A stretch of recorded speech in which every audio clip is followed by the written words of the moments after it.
Assalamualaikum warahmatullahi wabarakatuh. Yeay, ketemu lagi sama Umi Manda. Iya, kita belajar bahasa Inggris lagi ya hari ini. Oke, oke, karena ini kalian udah lihat sendiri ya. Kita hari ini bakal belajar tentang past tense. Nah, sebelum Umi masuk ke past tense, Umi mau tanya nih pelajaran yang minggu lalu. Kita sempat belajar tentang simple present tense. Ayo, siapa sih yang masih ingat atau udah mahir simple present tense?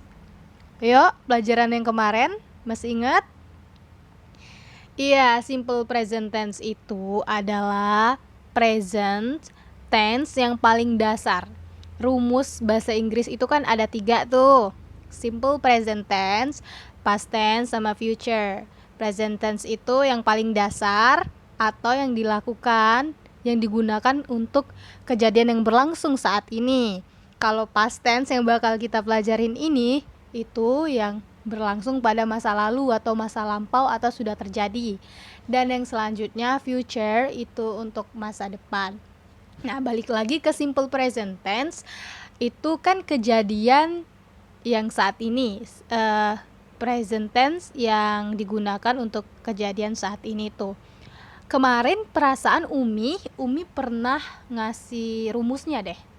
Ada yang masih ingat nggak sih rumus simple present tense itu apa? Iya, oke, subject plus verb one ya, ditambah adverb, dan verb one-nya itu disesuaikan sama subjeknya. Kalau Ayu Dewi verb one aja, kalau si he it ditambah s ya. Iya, dan ditambah s-nya itu disesuaikan sama words-nya ya, sama kata-katanya. Oke, ternyata udah pintar semua ya sama simple present tense. Dan yang belum ngumpul, ayo yang belum ngumpul, tugasnya kemarin segera dikumpul sama Umi ya. Kalau misalkan nggak bisa semua, juga bisa langsung kirim ke Umi lewat PC ya. Oke, dan kita langsung masuk aja ke past tense. Yeay, past tense.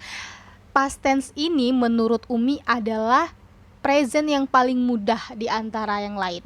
Karena past tense ini cuman pakai diganti verb to, sama rumusnya kayak simple present tense, tapi diganti verb to dan nggak pakai s. Semuanya verb to doang, nggak ada pakai s, nggak apa-apa, yang diganti cuma verb to doang. Mudah kan? Iya, mudah banget. Oke. Jadi simple past tense ini adalah past tense yang digunakan untuk kejadian yang sudah lalu, masa lalu, sudah lampau, sudah terlewati ya. Bukan saat ini atau masa depan, tapi masa lalu. Ingat aja, past. Past itu artinya kejadian yang sudah lalu. Past, kejadian yang sudah lalu. Past tense, kejadian yang sudah lalu. Oke, past tense ini rumusnya subject plus verb to plus object. Nah, perlu diketahui anak-anak, verb itu ada 3. Ada verb 1, verb 2, sama verb 3. Dan penggunaannya verb 1 itu untuk simple present tense yang udah kita pelajarin kemarin. Dan untuk past tense itu memakai verb 2. Ingat, verb 2. Untuk future atau masa depan nanti kita pelajari itu baru verb 3. Sekarang kita belajar tentang past tense dan kita menggunakan, ya benar sekali, verb 2. Oke. Umi ulangi rumusnya sendiri, itu subject plus verb to plus object. Mudah banget. Subject plus verb to plus object. Tinggal ganti verbnya aja dari simple present tense kemarin. Kalau simple present tense kemarin pakai verb 1, yang past tense ini pakai verb 2. Oke? Ya, kita masuk. Verb 2. Ternyata verb itu ada 2 juga loh. Verb 1, verb 2, verb 3 dibedakan menjadi 2. Ada irregular verb sama regular verb. Jadi verb itu ternyata dibagi juga loh, dibagi 2. Ada irregular, ada yang regular. Jadi irregular ini maksudnya kata kerja tidak beraturan. Kalau regular, kata kerja yang beraturan.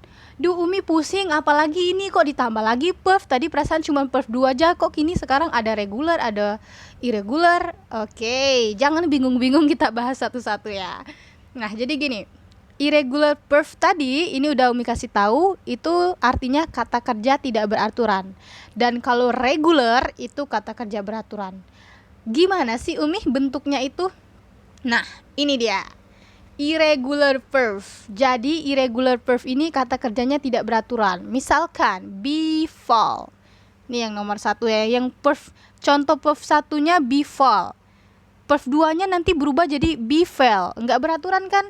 Kok bisa dari befall diganti jadi befell?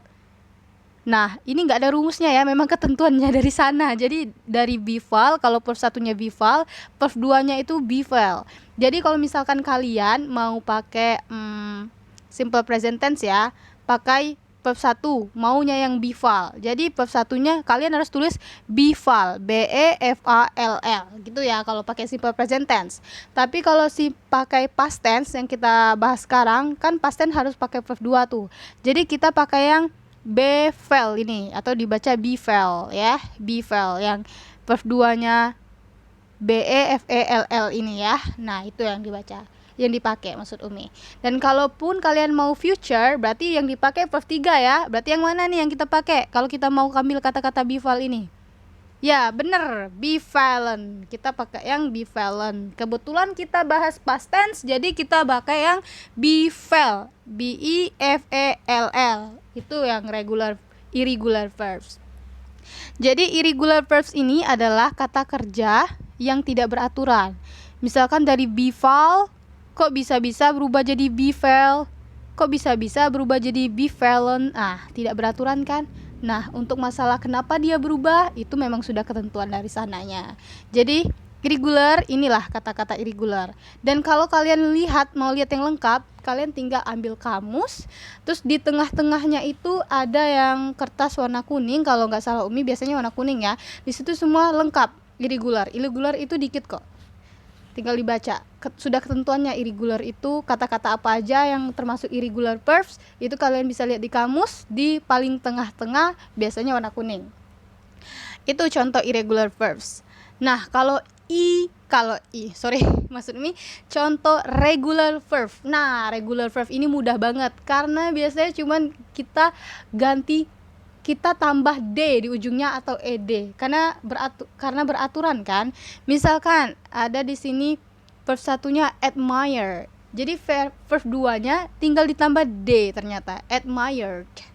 Dan verb 3-nya sama kayak verb 2, admired. Yang bedakan nanti cuman jenis konteks di kalimatnya aja yang membedakan ya, verb 2 sama verb 3. Jadi kalau misalkan kita mau bikin regular verbs dengan kata-kata admire. Nah, karena kita ngebahas past tense, jadi kita ambil yang verb 2. Nah, kita ambil yang admire gitu. Karena kan regular verb dari verb 1 dari admire itu karena dia regular verb, jadi tinggal ditambah ed. Nah, jadi kalian harus banget ya lihat kamus, kata-kata apa aja yang termasuk regular verb dan kata-kata apa aja yang termasuk irregular verb, karena memang sudah ketentuan dari sananya. Oke? Nah, udah tahu kan contoh regular verb sama irregular verb. Sekarang kita lihat past tense-nya sendiri.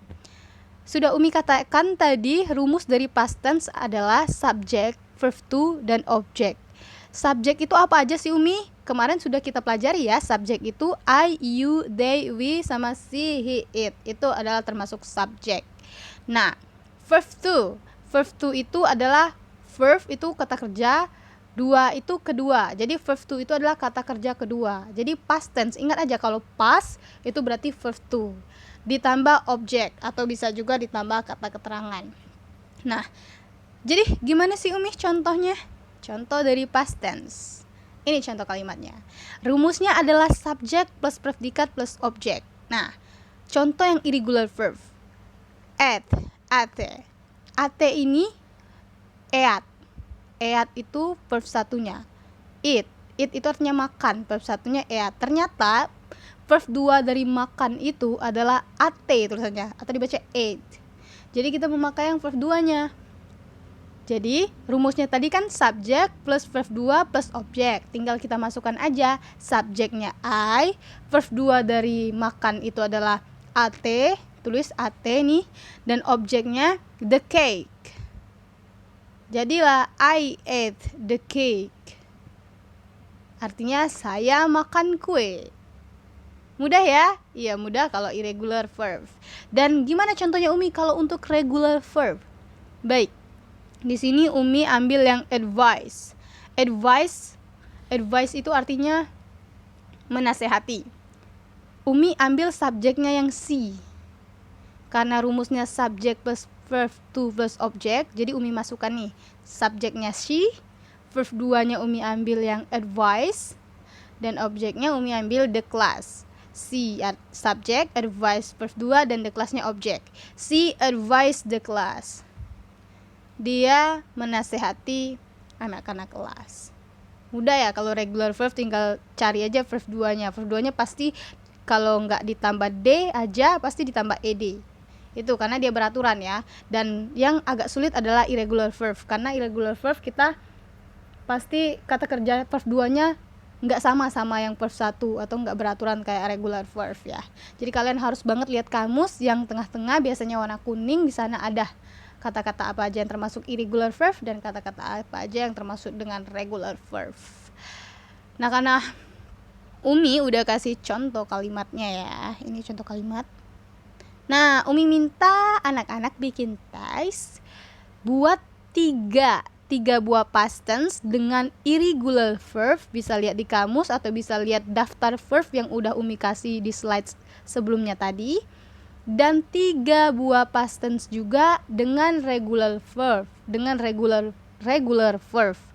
Jadi ingat subjeknya itu, maksud Umi ingat rumus dari past tense itu adalah subjek plus verb 2 plus objek. Verb 2 itu artinya kata kerja kedua, bisa kalian lihat di kamus. Nah, kata kerja kedua ini, kata kerja itu ada 2, ada irregular verb dan regular verb. Kalau irregular verb itu kata kerjanya tidak beraturan. Kalau verb yang regular itu artinya yang beraturan. Jadi bisa beda verb 2-nya. Untuk lebih jelasnya bisa dilihat di kamus untuk lebih lengkapnya ya. Irregular verb itu yang mana aja, regular verb itu yang mana aja. Atau bisa lihat yang ini yang udah Umi kasih tadi, boleh pakai contoh yang ini, tinggal kalian bikin kalimatnya. Dan mesti diingat kalau rumus dari past tense itu adalah subject plus verb 2 plus objek. Nah, kalau simple tense kemarin subjek plus verb 1 ya, tambah objek. Kalau ini plus verb 2, tinggal ganti verb 2-nya aja. Dan bedanya past tense nggak pakai S dan ES kayak simple tense kemarin. Mudah kan, tinggal ganti verb 2-nya aja. Ya, emang mudah banget ini past tense ya. Oke, itu aja. Ingat tesnya yang belum yang kemarin dikumpulin ya sayang. Nah, kalau misalkan nggak bisa ngumpulin lewat MOA, nggak apa-apa kok, chat langsung Umi, difotoin tesnya. Nanti Umi rekap, sebutkan aja nama dan kelasnya.